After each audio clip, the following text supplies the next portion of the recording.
Hello, thank you for joining us this afternoon. Today we have the latest in our pandemic and policy practice and politics series. We have Dr. Rebecca Cordell, who's in her second year with us as an assistant professor in political science. She's going to be talking to us about a very timely topic, especially in 2020, protests and the pandemic. So thank you, Dr. Cordell. I'll turn it over to you. That's great. Thank you, Dean Holmes. So thank you everyone for attending, and it's my pleasure to present some brand new research that I have with my co-authors. And so just to reiterate, I'm Dr. Rebecca Cordell at the University of Texas at Dallas in the School of Economic, Political and Policy Sciences. And the title of the paper that I'm presenting today is Disease and Dissent, Investigating How Epidemics Contribute to Social Unrest. And so myself, as well as my co-authors that I'm writing this paper with, we're interested in protests and human rights and conflict. And as the pandemic began, we started to see news articles upon news articles of social unrest taking place all across the world in response to the global coronavirus pandemic and the policies that governments were implementing in response to try and contain the disease outbreak. So here are just a couple of examples. On the left-hand side, we've got young protesters clashing with French police in response to lockdown. On the right-hand side, we've got violence at Belgrade protests over the government's handling of a lockdown. A couple of more examples. In Russia, at the top there, hundreds protesting in southern Russia against coronavirus curbs.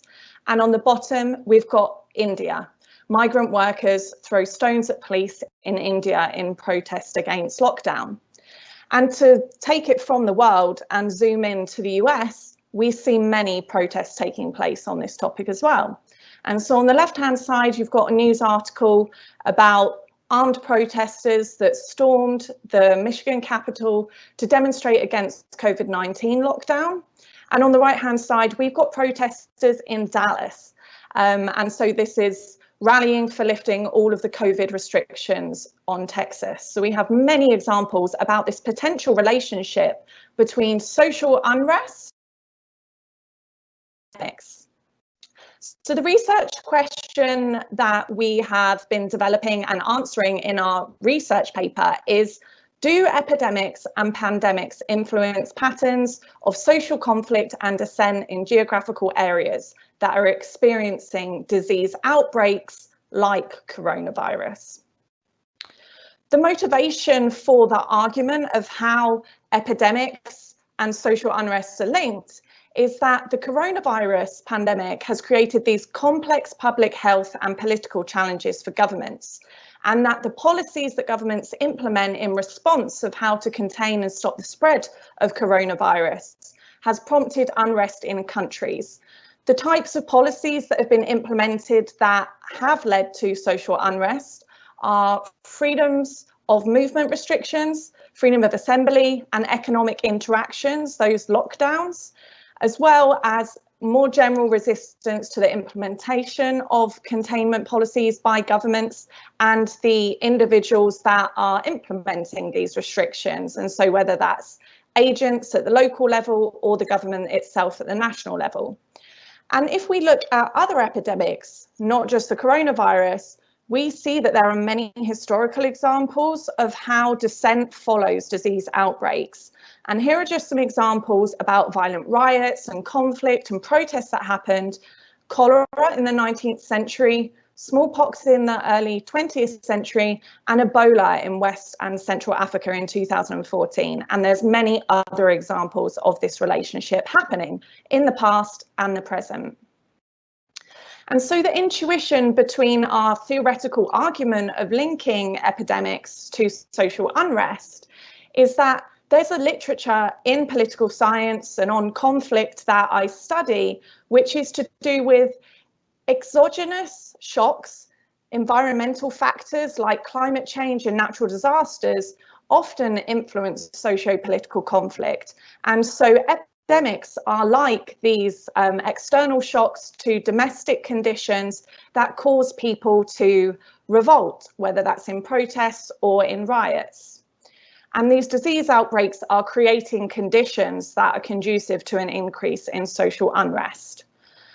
At the individual level, individuals that are living within a country that are choosing to engage in social unrest, there's fear and uncertainty that is being sparked by a major disease outbreak like coronavirus and some of those other ones that I mentioned in the past.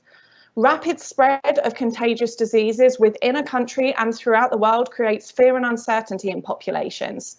Moreover, there are also specific strains on state health resources that are very alarming to citizens, especially if there are a surplus large amount of deaths. That creates an environment of fear and uncertainty. The way in which individuals can respond to the containment policies of governments that they're using in response to the disease outbreaks, it creates backlash and dissent because of the policy responses are being taken. People are not happy with certain restrictions that they're experiencing, and they are also challenging those individuals at the local, state and national level that are trying to implement these enforcing of the policies themselves. So just to formalise our theoretical expectation of the relationship between epidemics and social unrest, our hypothesis is disease epidemics are associated with an increase in the prevalence of social unrest in the geographical areas in which they occur.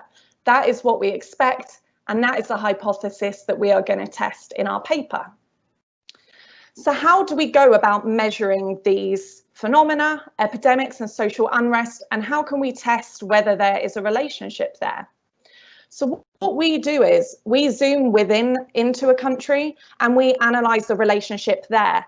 So we can think of a country as the national level, and we look at the very level below, states, for example, and regions. And so in the United States, for example, a first order administrative unit that we are looking at is going to be states. And ultimately, one of the reasons why we're doing this is that in all of those news articles, the socio-political implications of epidemics are often observed at the local level. And particularly in many countries where disease outbreaks are happening, there are going to be different responses from different state level governments as well as the national government themselves. So we think it's important to zoom within a country and see what's happening there. Moreover, there are particular political and socioeconomic factors that shape the likelihood of observing protests and riots within a state. And there's some things that we control for in our analysis that I can go into a bit more detail too. We also do something which is quite important, which is that we use a matching process to ensure that those first order administrative units, states and regions that we're comparing are similar to one another. Because the process of a first order administrative unit in a given year experiencing an epidemic in the first place may not be random if there are certain characteristics within that state that are associated with the likelihood of getting an epidemic in the first place. And I'll go into a bit more detail about how we do that. So the pre-matched sample that we use, you can think of this as every first order administrative unit, and we focus on Africa precisely because that's where data is available from at the subnational level for protest data. And the data that's available on protests is from 1999 to 2017. And so our pre-matched sample is much bigger. Whereas when we use this matching process to make sure that first order administrative units are similar to those that don't get epidemics, are similar to those that do have epidemics, it shrinks our sample to 3,400, but that means that these first order administrative units in Africa that we're comparing from 1990 to 2017 are more similar. There's a better comparison for us to actually identify in the first place whether or not there is a relationship. And this helps us account for selection bias in our sample. So how do we measure epidemics? So thankfully, there is a really good data set called the Emergency Events Database International Disaster Database. And ultimately, this accounts for many natural disasters, and it measures one by one every single disease outbreak that exists in the past, very up to the present. And so what we do is we use this data set to build a data set on epidemics that composed of a variety of communicable diseases such as cholera, Ebola, influenza, typhoid, and yellow fever, just to give you some examples.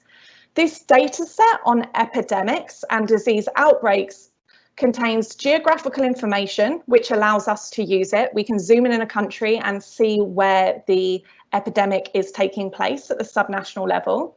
It also tells us the disease type, whether it's a bacterial, virus, or parasitic type of outbreak, the dates of that outbreak, when it first started and when it finished, and the total number of deaths that are generated by that epidemic, and the total number of people that are affected.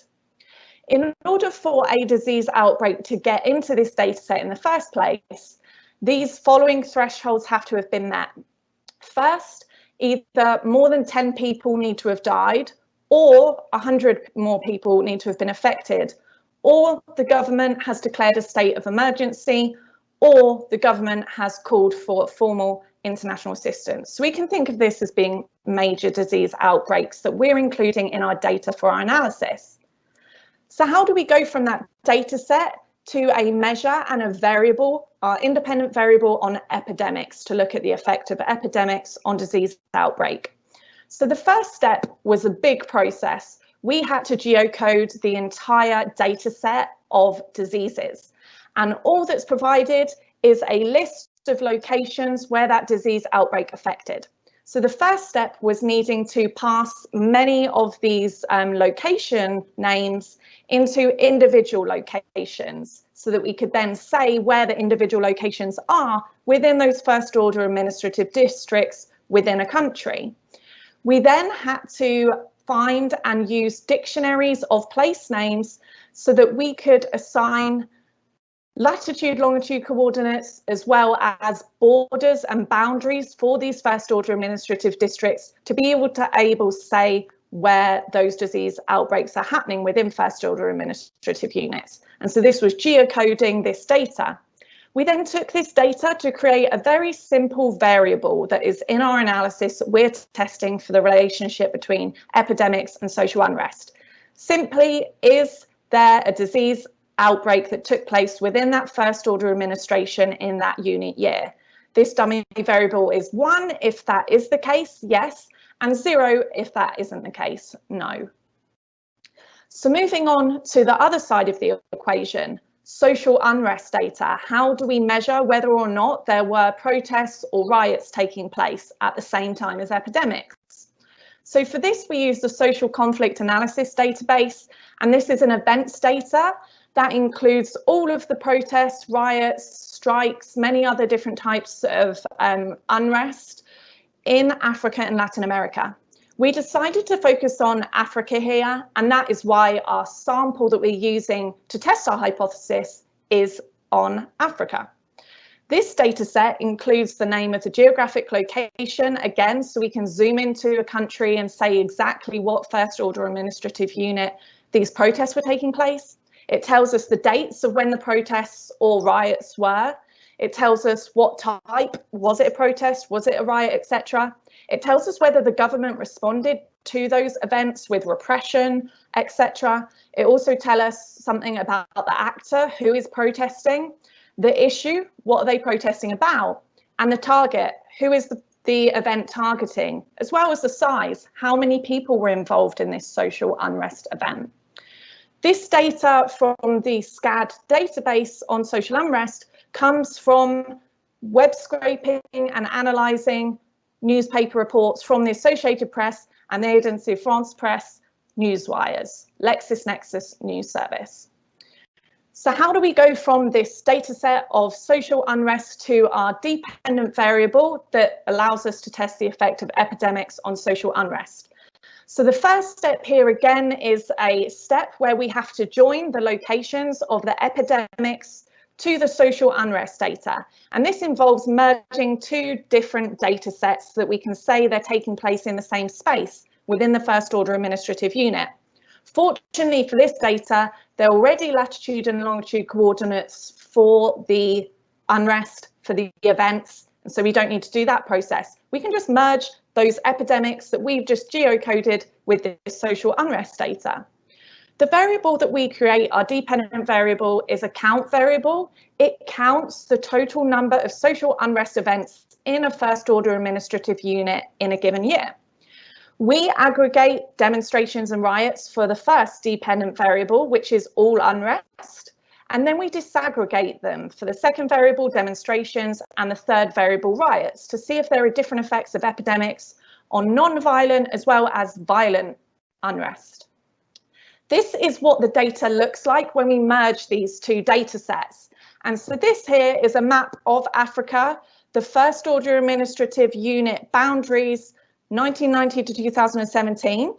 The blue dots are the social unrest events, protests and riots, and the red shading is the level and number of epidemic outbreaks. And so going from 0 white right up to the darkest red at 20, that shows you the intensity of disease outbreaks, and you can see how they overlay together and the relationships here between epidemics and social unrest.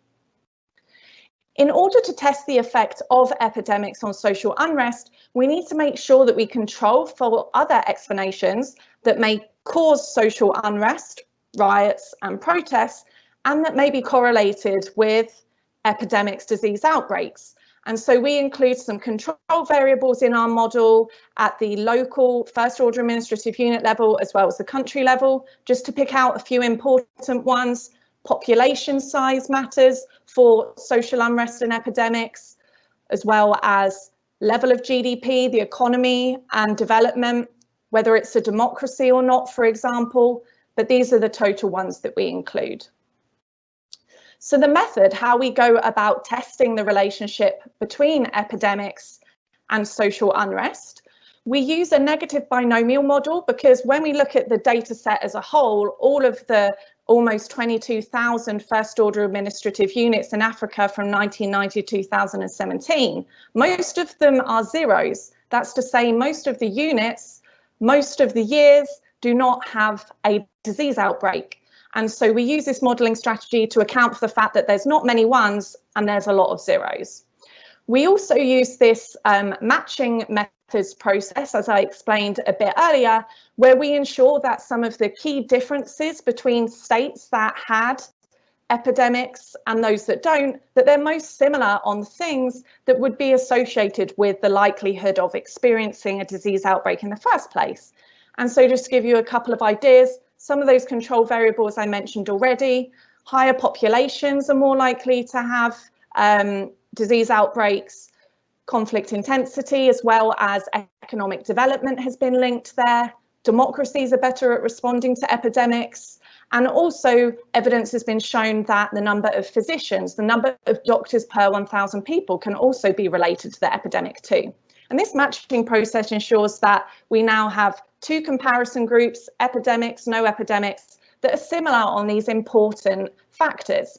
And finally, we just use also a multi-level negative binomial approach, which accounts for random and fixed effects between the country level and the first order administrative level, because the first order administrative level features are not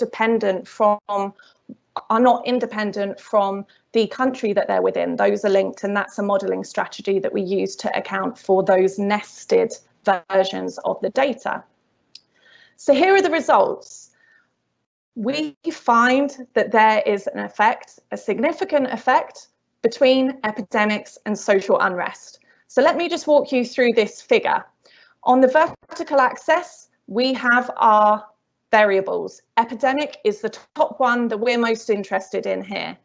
On the horizontal axis, we have the coefficient estimates from our regression analysis that tell us about the effect of these variables, our independent variable and the control variables, on social unrest. The points are the estimate there of the effect, and the bars either side are the confidence level, 95% confidence level. If the points are to the right, it means that there's a positive effect on the number of social unrest events. And if the points are to the left, it means that there's a negative effect on social unrest events. And so what we're seeing here, when we aggregate all types of social unrest events to include protests and riots, we do see that there is a significant effect of epidemics on the number of social unrest events. If we do exactly the same thing, but break it down into demonstrations, non-violent social unrest, and riots, violent social unrest, we see a different story. So on the left-hand side, the figure is set up exactly the same with our control variable as well as our epidemic independent variable at the very top on the vertical axis, and on the horizontal axis, those coefficient estimates. And we see that epidemics there are crossing the threshold, which means that it's not significant. The relationship of epidemics on non-violent protests is not significant. However, we see that epidemics are still significant and positively affecting the number of violent riots. And so we're seeing a difference here between the effect of epidemics on non-violent events and violent events. We also look at the predicted count of social unrest as a way to analyse and measure the effect of epidemics between social unrest event. And the key parts of this table that I'll just draw you attention to is we look at the all types of unrest, which is the aggregated version of all riots and all protests, and we just look at riots because they're the two results that we found significant results for. And it's the percentage increase at the bottom of each of those rows that we're interested in. We find that the predicted number of social unrest events increases by 25% within a first order administrative unit in a given year when there is an epidemic versus when they're not.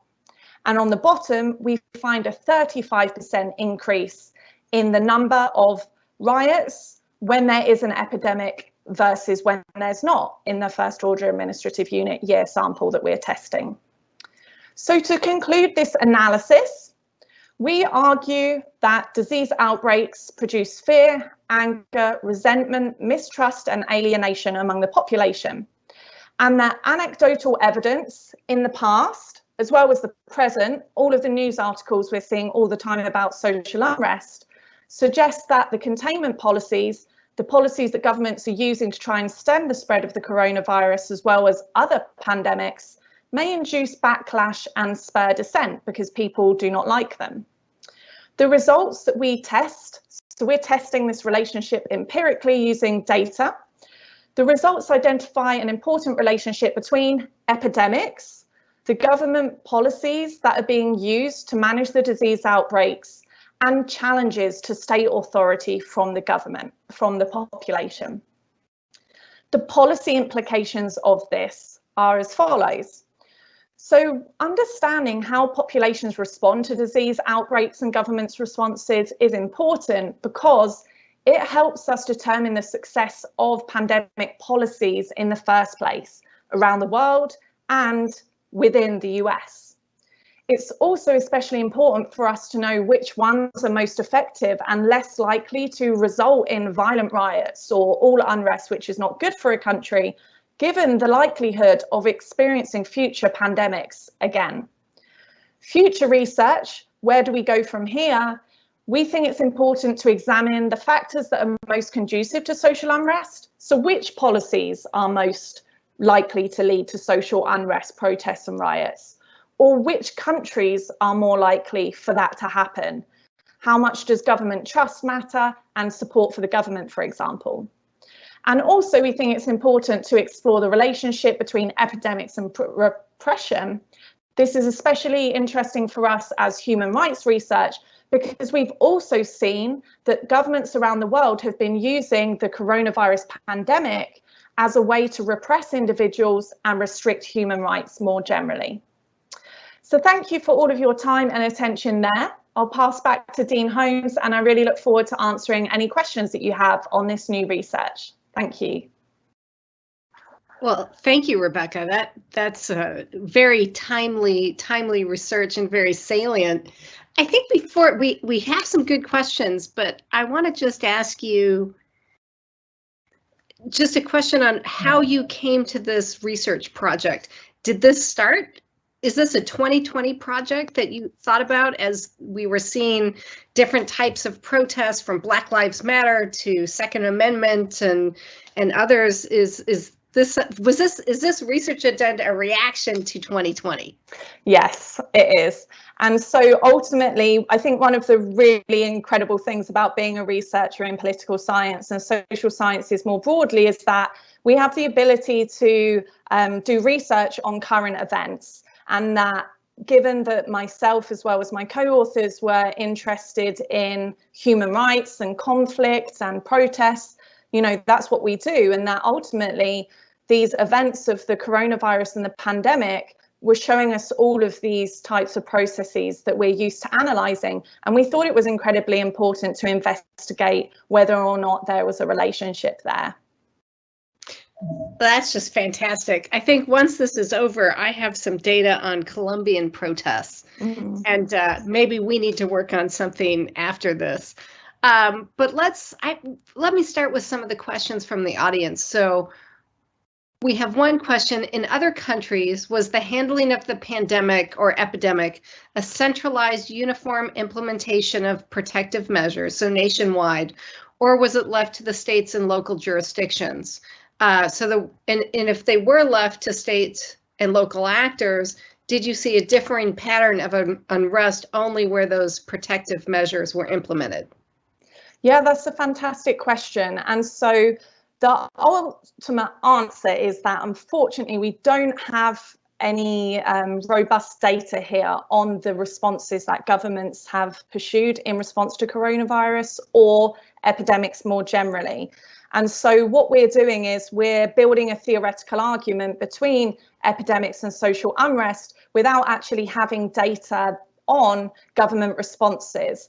And so anecdotally, I would just say, you know, we've obviously been very motivated by current events and news articles from all around the world on the relationship between epidemics and social unrest. And that is really across the board.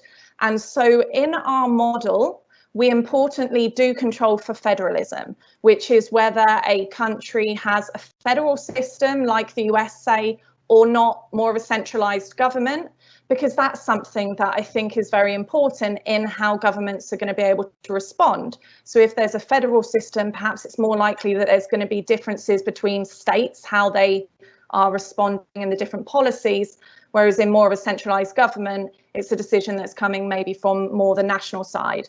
And so I think at least we control for it, but definitely we need to investigate when there is data out there, the relationship between the different types of policies and who adopted them and who's implementing. Is it the state? Is it the national, etc.?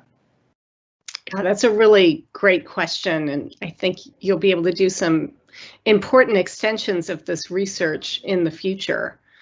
Another good question is also from the audience here. Do you think that protests depend on what country you're in? So, for example, are you seeing a relationship between democratic regimes versus more authoritarian regimes? Yeah, that's another great question. And so one thing that we have done, at least in our modelling strategy, is that we control for democracies, you know, because that's a very important difference. And there is literature that suggests that democracies are better able to respond to epidemics.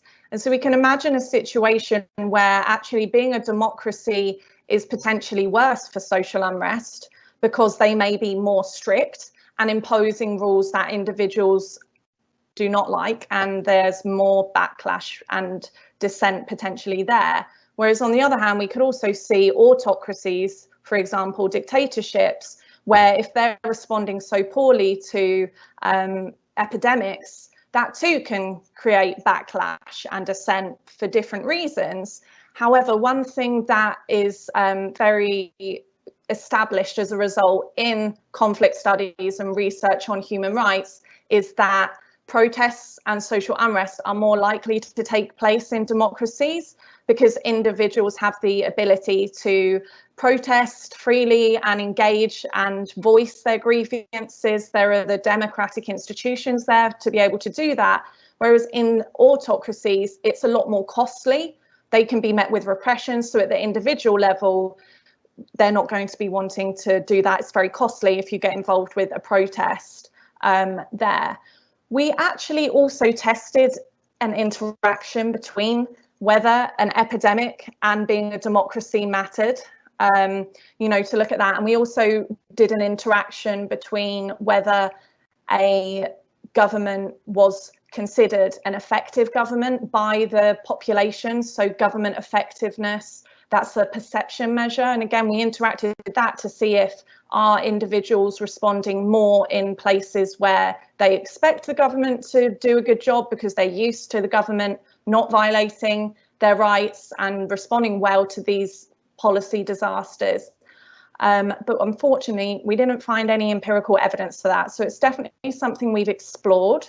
And I think that especially with something like coronavirus and the epidemics that we see, there's just many protests across the board here, taking place in a great variety of countries, regardless of the level of democracy, actually. Yeah, it's a fascinating time to be asking these questions. We've got another great question. Do factors like unemployment affect this relationship between epidemics and protests? Yeah, that's another very good question. And so within our modelling strategy, we don't actually have unemployment, say, in there. And actually, it is something we should think about. And so we're sending this paper out this weekend for review. And so maybe that's something last minute I could get in there. But we do control for economic growth and level of GDP. And I certainly expect those things to be correlated with one another. And so perhaps high unemployment is more likely when there's a decline in economic growth within a country in a particular year. And so we control for it in that way.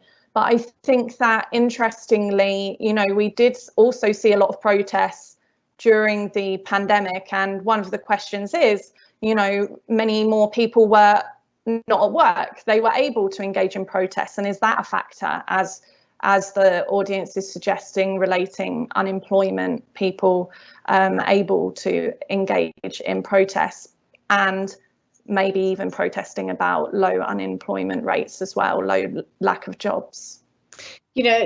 On one, to defend your lack of use of unemployment, I'm hearing my development economist colleague who would always say unemployment numbers in developing world, it's just complete garbage because you've got such a big informal economy that the unemployment figures really don't reflect what's actually happening. So there you go. You can use that for a reviewer if they come back. Because of course, you still have to work, you still have to get out and earn something so you can eat. So, I think in your study, you do have a prevalence of informal economy, but I'm sure you'll get some question on that. So here's another great one. What is the definition or factors of government trust you mentioned? And then kind of building on this study, why has the U.S. failed in building this trust across the country? So maybe first look at government trust in the context of your study, and then maybe you can just comment upon what's happened in this country. Yes, definitely. Very interesting point. And so for the measure that we used to investigate whether there was a relationship between government trust, government effectiveness, and disease outbreaks and social unrest, we used a variable from the World Governance Indicators from the World Bank. And so it's a perception indicator based on whether or not individuals living within that country, whether there's a perception that the government has a good quality of bureaucracy, whether they trust that the government is effective at doing a whole range of policies, whether that's education, health, and so on. And so it was really a perception measure that allows us to get at how much do individuals trust the government. There are also one on voice and accountability that we included. And so we are also able to look at the rule of law in our data. And so there are fortunately some great measures out there that enable us to get at this idea of, does the public expect the government to respond well to these sorts of disasters, like a disease outbreak, Or are they so used to the government responding so poorly? And how would those expectations influence the likelihood of individuals actually engaging in protests or violent riots as a result? And then on to the point about the US. And so I think that generally speaking, our data, we would love to be able to expand it to many countries. And I think that we're constrained by the sense that our data is just for Africa because of the data on social unrest, but it's something that we'd really like to explore in the US too. And I think that it's something that is going to change too, based on demographics and geographically areas where that government trust. And as someone suggested earlier in their question, is it a lack of trust in the state level? Is it a lack of trust in the national government, in the president administration, for example? And where is that being directed? And I think a great area for future research would be to build an event data set that measures and includes information on how governments are responding, what policies they're using. So in the US, for example, which policies are more or less effective, and who's doing it, and how are people responding. And so the interesting thing with disease outbreaks is that on the one hand, we have direct opposition and responses to disease outbreaks, like individuals that in the US are protesting about mask mandates or lockdowns and economic constraints on their economic freedoms. But then we also have, on the other hand, protests that are coming out on completely unrelated topics, although related to the coronavirus, for example, Black Lives Matter.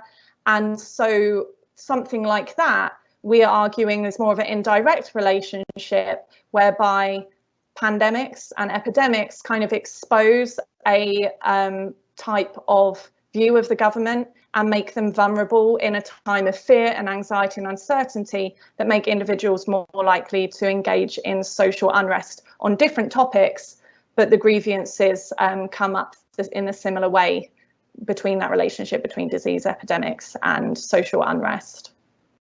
You know, I'm thinking back to some of the anti-masking protests during the Spanish flu, right? You had the same type of course, there were different masks, and maybe objectively they didn't work because they were gauze, but we saw a lot of resistance to this. We've seen resistance to all sorts of public health requirements, vaccines, and the rest. So this will be fascinating to see how it plays out.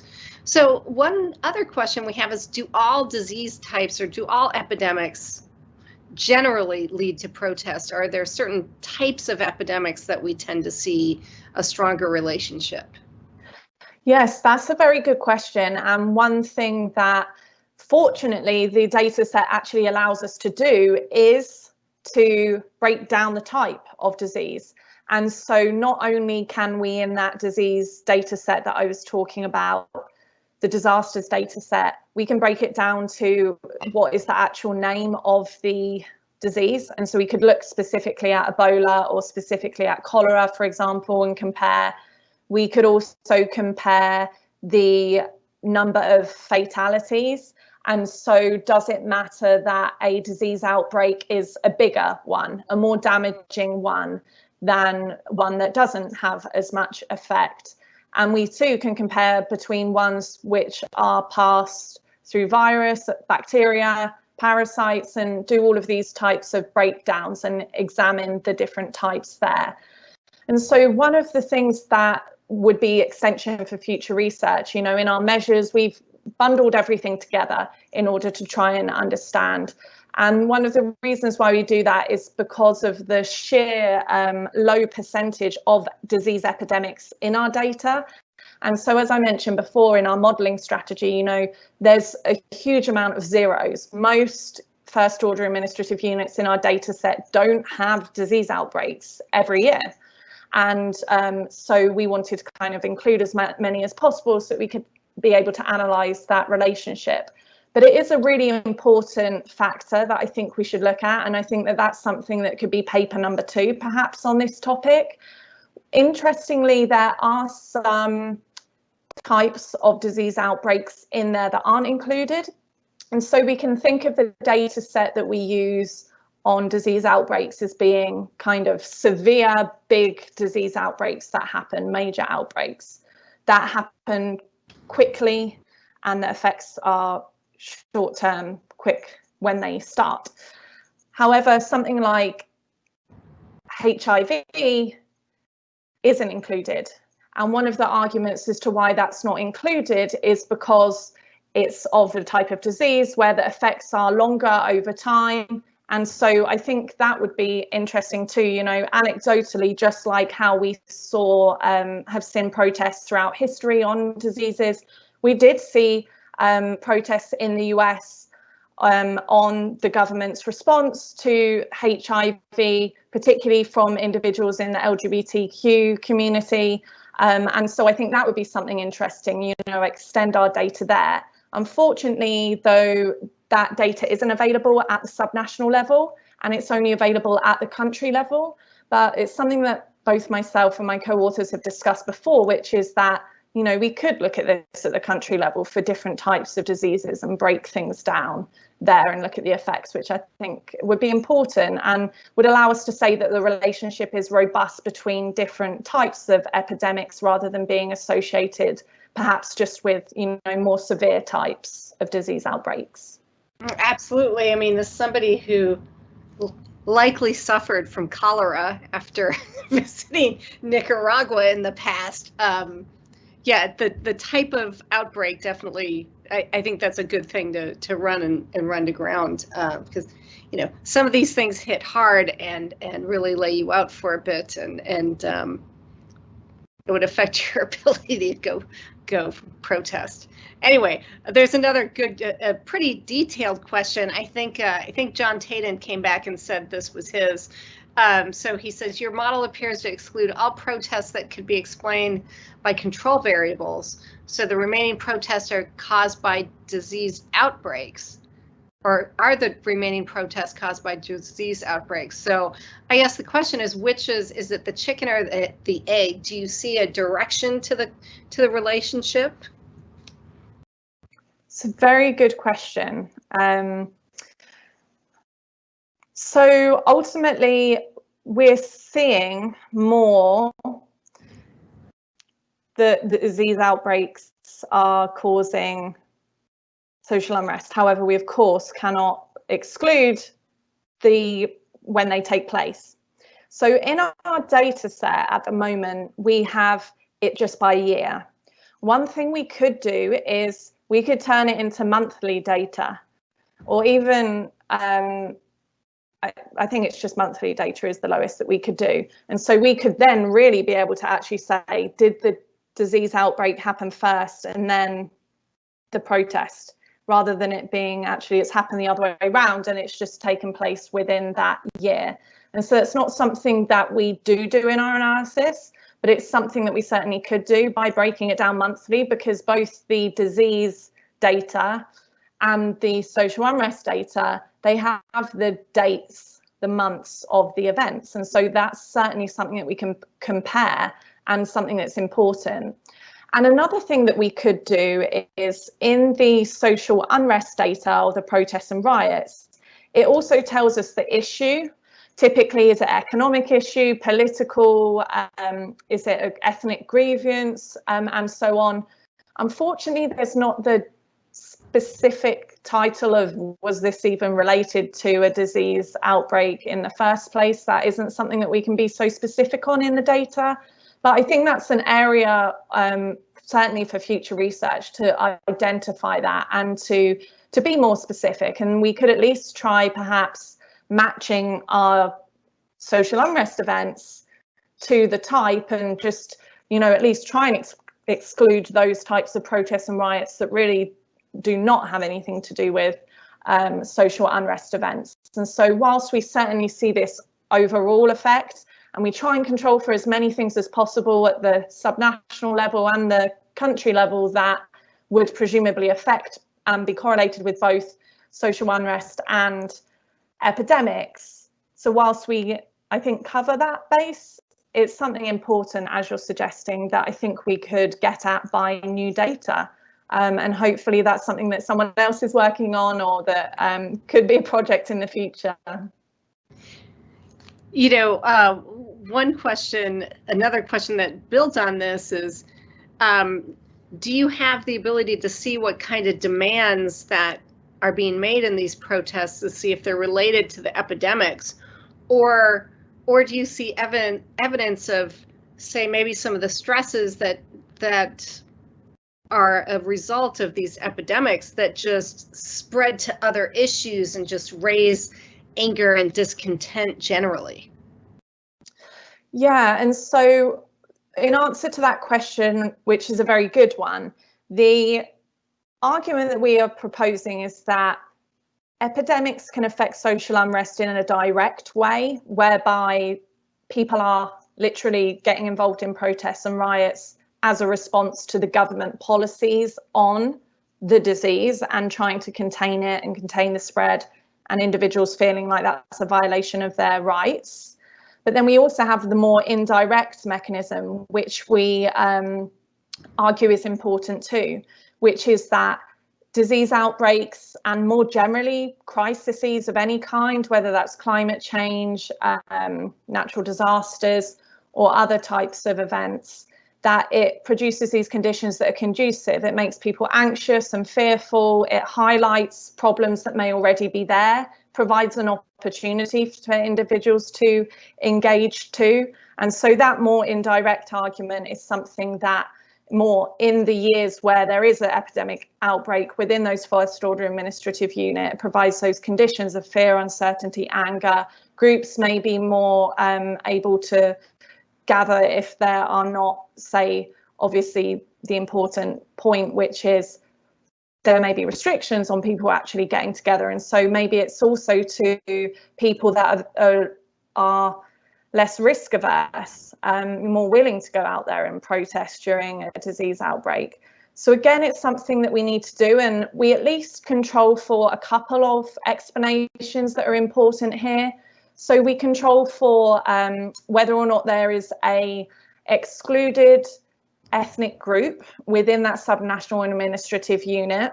We control for whether there's a conflict. We control for economic growth, say, and the idea there is that at least we are trying to control for other explanations that may be out there for protests and for why they're highly likely reasons why individuals perhaps engage in protests and riots. And so whilst we kind of control for those alternative explanations, and as I said previously, there is the issue identified in the social unrest data of protests and riots. What are they rioting or protesting about? But it's very broad. And so unfortunately, we can't get at that. But I think it's something important to do. And at least in the paper, the way we try to do it is to just match so many of the examples that we have. You know, we're seeing this happen and we're finding evidence for it empirically too. But it's definitely something I think some case studies would be excellent to analyse that. That would be very important, big contribution to this area, new area of research in human rights and conflict. I think this is going to give you a lot to work on in the next few years. So here's a great question from Kate. So given what you're seeing here, do you have any policy recommendations for how governments can respond? Both, I guess, the question is for protests, how respond to protests considering the likelihood of further disease spread from these protests, but also maybe on the flip side, are there any policy implications just for governments as they're responding to these epidemics, knowing that there is a relationship with protests or a backlash impact? Yeah, it's a very important question. And so one of the things that was really driving our interest in this as human rights researchers were, as well as seeing these protests and riots, we're also seeing in the news governments that are abusing human rights in response to the pandemic. So ethnic minorities are being treated differently in some contexts, lockdowns being focused on particular outgroups within society, say, as well as human rights more broadly being violated. And so I'd say policy implications, one certainly would be literature on what causes protests and riots is the more grievances individuals have, the more likely there is to be protests. And that's one of the reasons why we include that variable for whether or not there's a conflict or whether or not there's a politically excluded ethnic group. And so if governments are responding incredibly harshly, treating different parts of the population differently, if, as we've seen during this pandemic, different groups in a population are also experiencing the costs at greater rates than others because of the inequalities that are already in society that are just coming out as the health issues here and affects deaths and hospitalizations, for example, of Black people, African Americans within this country, minorities. And so those are the sorts of things where, you know, to mitigate those sorts of spread, we need governments not to be violating human rights, because that gives individuals a reason to go and protest and do those things, but also to address, you know, the root causes, because what we're seeing here is that there's almost an interaction between, as I recommended, you know, with disease outbreaks highlighting inequalities within society, say, and so at least addressing those root causes would be important. But I think it's also really important to acknowledge that when there is a disease outbreak, it's especially important that governments do contain the spread. And so policies that are enforcing lockdowns and stopping people from freedom of movement and economic interactions, you know, they are incredibly important things to contain the spread of the disease itself. Because on the flip side, if the government is not doing anything, that is leading to potentially many more deaths, many more hospitalizations, and that in turn gives even more reasons for people to go and protest and social unrest. So I think the complex policy recommendation is that it's a really fine balance here. And we're also seeing protests and riots from different parts of society. And so one of the important things I think would be to disaggregate and look at the number of individuals. You know, is this just a small number of individuals that are protesting in these events? And it's okay to have some people that are unhappy with some of the containment policies, it's just going to happen? Or is it a huge number of people? Most of the population are really frustrated with how the government is reacting, and it's too over the top. And so I think that what governments struggle with, and why this is so interesting, is that governments can go too much on the extreme end of how they respond, and they can go too little, and both can produce grievances for individuals to engage in protests and riots. That's great. So we have, let's see if we can sneak in the last two questions. One person is asking if the popularity of the leader or ruler is a factor for the protest. So do you see any, you know, approval rate association with protests? Yeah, that's a fascinating question, and it's actually something neither myself or any of my co-authors have considered. So I think that would be fascinating to look at whether or not there is public support for the government. And so one thing that I've done in previous research is I've used data sets, the NELDA data set, which provides a measure of public opinion, as well as election results and vote support on support for the government. And so that's available for democracies and autocracies, and we could look at Africa as well, and that data would be available there. And so they have this perception measure, which is on public support, public opinion for the government. And that's something that we can measure, put in our data set, and control for. So I think that's a very, very interesting thing. And that's certainly something that we could do in the past as well as the present. Theoretically, it should matter. And so I think that's interesting. And again, it's about, we want to try and control for, in this analysis, the confounding explanations that may make people respond to epidemics, why they go protest and riot, what are the grievances. And if individuals just like our argument and measure on government effectiveness, you know, if they don't think the government's effective, if there's not government trust in the government, and as importantly identified here, if there isn't support for the government, if people are unfavourable of the government anyway, then that should create conditions that are more conducive to social unrest. Very good. All right, so I think we're going to make it through all the questions. This has been an excellent participation by our audience. So here the question is, this is an interesting one. Do you think, or do you see in some of these cases that you have political parties perhaps manipulating and trying to encourage more protests for their own agenda, for their own interest? Yeah, that's a really great question. And I think it's an especially important one in the world that we live in today with social media and fake news and misinformation. And I think more generally, this is an issue that we need to grapple with in human rights and when we're looking at any types of protests, and how misinformation is affecting individuals going and participating in riots or protests and so on. And so ultimately, we don't have an specific answer to this question. We'd have to look at it on a case-by-case basis, and we would have to just go out there and look at the news articles. If we wanted to be really ambitious in the future, or anyone else wanted to be that was interested in this topic, they could look at tweets. You could look at Twitter data on is the number of tweets related to inciting violence or inciting protests. Is that being used? Where is it coming from? Is that opposition?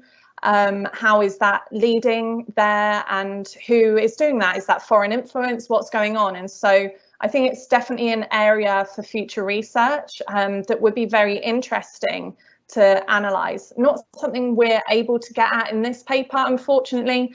But as I said, I think in almost every research that we do now looking at human rights violations and protests, fake news and misinformation is something that we absolutely need to be looking at, because it almost doesn't matter in some contexts whether or not the grievances are real.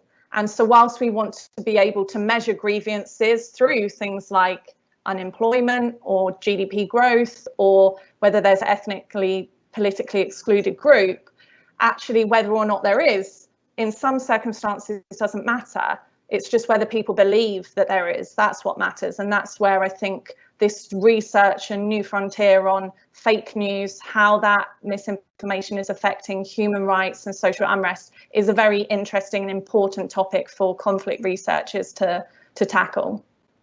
That's just fascinating. You're right, because all these measures of grievance are based on somewhat objective ones. And we're moving into a new era. Well, we have just come up to 3 o'clock. This was a fabulous discussion. I really appreciate you sharing your work, especially as this is a work in progress. But I don't think it's going to take very long for this one to get in print. So thank you so much, Dr. Cordell, for sharing your cutting edge, very salient research that is highly relevant to us and the discussion of the day. So thank you again. Thank you very much, and thanks for the questions. Very interesting discussion.